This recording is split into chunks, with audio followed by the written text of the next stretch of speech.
Hi hello ಎಲ್ರಿಗೂ ನಮಸ್ಕಾರ. Welcome to Shobha's vlog. ಇವತ್ತು ಬ್ರೋಕ್ಲಿನಿಂದ ಒಂದು ಒಳ್ಳೆ ರೆಸಿಪಿಯನ್ನು ಮಾಡ್ತಿದ್ದೇನೆ. ಇದು ಚಪಾತಿ ಜೊತೆ ಹಾಗೆ ರೊಟ್ಟಿ ಜೊತೆ ತಿನ್ನೋದಕ್ಕೆ ತುಂಬಾ ಚೆನ್ನಾಗಿರುತ್ತೆ. ಮೊದಲನೇದಾಗಿ ನಾನು ಬ್ರೋಕ್ಲಿನ ಚೆನ್ನಾಗಿ ಸಣ್ಣ ಸಣ್ಣ ಪೀಸ್ಗಳನ್ನಾಗಿ ಕಟ್ ಮಾಡಿಕೊಂಡು ಉಪ್ಪು ನೀರಿನಲ್ಲಿ ನೆನೆ ಹಾಕ್ತಿದ್ದೀನಿ. ಈಗ ಮಸಾಲೆಗೆ ಏನೇನು ಬೇಕು ನಾವು ನೋಡ್ಕೊಳ್ಳೋಣ. ಮೊದಲನಿಗೆ ಒಂದು 2ರಿಂದ 3 ಟೊಮೆಟೊ ಹಣ್ಣನ್ನು ರುಬ್ಬಿ ಇಟ್ಕೊಂಡಿದ್ದೀನಿ. ಮೀಡಿಯಮ್ ಗಾತ್ರದ್ದು ಒಂದು 3 ಈರುಳ್ಳಿಯನ್ನು ಹಚ್ಚಿಟ್ಟಿದ್ದೀನಿ. ಸ್ವಲ್ಪ ಕೊತ್ತಂಬರಿ ಸೊಪ್ಪು, ಇದು ಒಗ್ಗರಣೆಗೆ ಅಷ್ಟೇ. ಈಗ ಮಸಾಲೆಗೆ ಬೇಕಾಗಿರುವಂಥ ಐಟಮು ಸ್ವಲ್ಪ ಗೋಡಂಬಿ, ಸ್ವಲ್ಪ ಶುಂಠಿ, ಹಾಗೆ ಸ್ವಲ್ಪ ಒಣಮೆಣಸಿನ್ಕಾಯಿ, ಸ್ವಲ್ಪ ಜೀರಾ, ಓಂಕಾಳು, ಚಕ್ಕೆ, ಲವಂಗ, ಹಾಗೆ ಬೆಳ್ಳುಳ್ಳಿ, ಸ್ವಲ್ಪ ಗರಂ ಮಸಾಲ, ಖಾರದ ಪುಡಿ, ಸ್ವಲ್ಪ ಅರಿಶಿನ ಪುಡಿ, ಇಷ್ಟನ್ನು ಹಾಕ್ಕೊಂಡು ಇದು ಜೀರಿಗೆ ಕೂಡ, ಇಷ್ಟನ್ನು ಹಾಕ್ಕೊಂಡು ಲೈಟಾಗಿ ನಾನು ಗ್ರೈಂಡ್ ಮಾಡ್ಕೊತಾ ಇದ್ದೀನಿ. ಪೂರ್ತಿ ನುಣ್ಣಗಾಗೋದು ಬೇಡ. ಆಗಿದೆ. ಈಗ ಈ ರೆಸಿಪಿಗೆ ನಾವು ಹಸಿ ಕಾಳನ್ನು ಯೂಸ್ ಮಾಡಿದ್ರೆ ಚೆನ್ನಾಗಿರುತ್ತೆ. ನಾನು ಇಲ್ಲಿ ಅವರೆಕಾಳು ಸೀಸನ್ ಆಗಿರೋದ್ರಿಂದ ಅವರೆಕಾಳನ್ನು ಯೂಸ್ ಮಾಡ್ತಿದ್ದೀನಿ. ಅವರೆಕಾಳು ಬೇಡ ಅಂದರೆ ಬಟಾಣಿ ಯೂಸ್ ಮಾಡ್ಬೋದು. ಅದನ್ನು ಕೂಡ ಬೇಯಿಸಿಟ್ಕೊಂಡಿದ್ದೀನಿ ನಾನು ಮುಂಚೆನೇ. ಈಗ ಸ್ವಲ್ಪ ಬ್ರೋಕ್ಲಿನ್ ಕಟ್ ಮಾಡಿಟ್ಟಿರುವಂಥ ಬ್ರೋಕ್ಲಿನನ್ನು ಎಣ್ಣೆಲಿ ಹಾಕಿ ನಾನು ಆಲಿವ್ ಆಯಿಲನ್ನು ಯೂಸ್ ಮಾಡ್ತಾಯಿದ್ದೀನಿ. ಎಣ್ಣೆ ಸ್ವಲ್ಪ ಅರಿಶಿನ ಹಾಕಿ ಲೈಟಾಗಿ ಫ್ರೈ ಮಾಡ್ಕೊಬೇಕು. ಜಾಸ್ತಿನೂ ಫ್ರೈ ಆಗಬಾರ್ದು. ಬ್ರೋಕ್ಲಿನು ತುಂಬಾ ಫ್ರೈ ಆಗಿಬಿಟ್ರೆ ತಿನ್ನೋದಕ್ಕೆ ಬಾಯಿಗೆ ಸಿಗೋದಿಲ್ಲ. ಸೊ ಹಾಫ್ ಫ್ರೈ ಮಾಡಿದ್ರೆ ಅದು ಫೈಬರ್ ಕಂಟೆಂಟು ತುಂಬ ಚೆನ್ನಾಗಿರುತ್ತೆ. ನೋಡಿ ಈಗಾಗಿದೆ. ಇಷ್ಟಾದರೆ ಸಾಕಾಗುತ್ತೆ.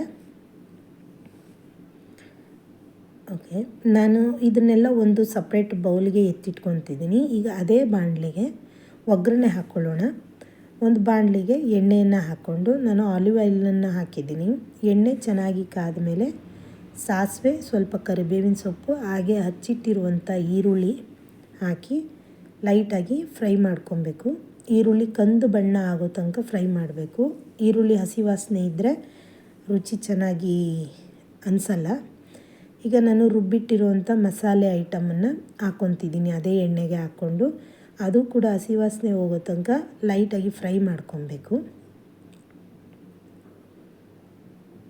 ಚೆನ್ನಾಗಿ ಫ್ರೈ ಆಗ್ತಾಯಿದೆ.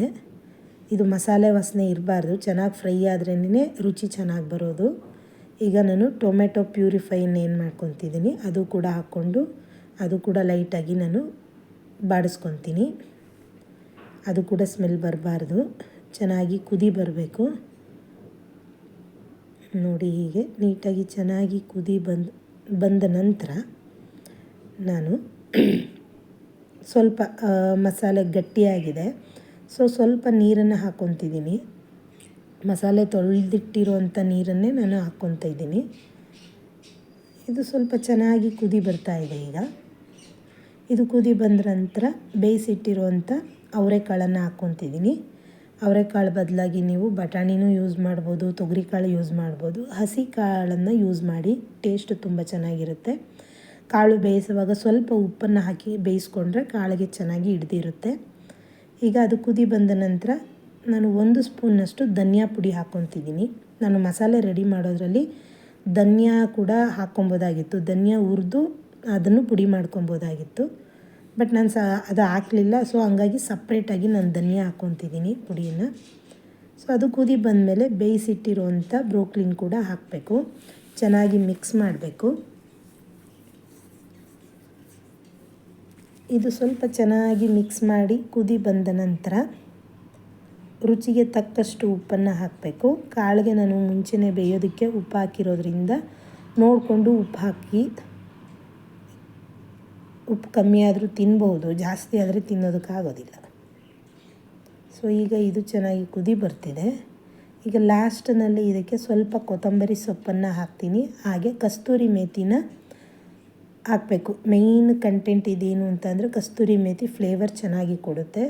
ಕಸ್ತೂರಿ ಮೇಥಿನ ಸ್ವಲ್ಪ ಲೈಟಾಗಿ ಹುರ್ಕೊಂಡು ಪುಡಿ ಮಾಡಿ ಕಸ್ತೂರಿ ಮೇಥಿನ ಹಾಕಿ ಸ್ವಲ್ಪ ಕೊತ್ತಂಬರಿ ಸೊಪ್ಪು ಹಾಕಿ ಮಿಕ್ಸ್ ಮಾಡ್ತಿದ್ದೀನಿ.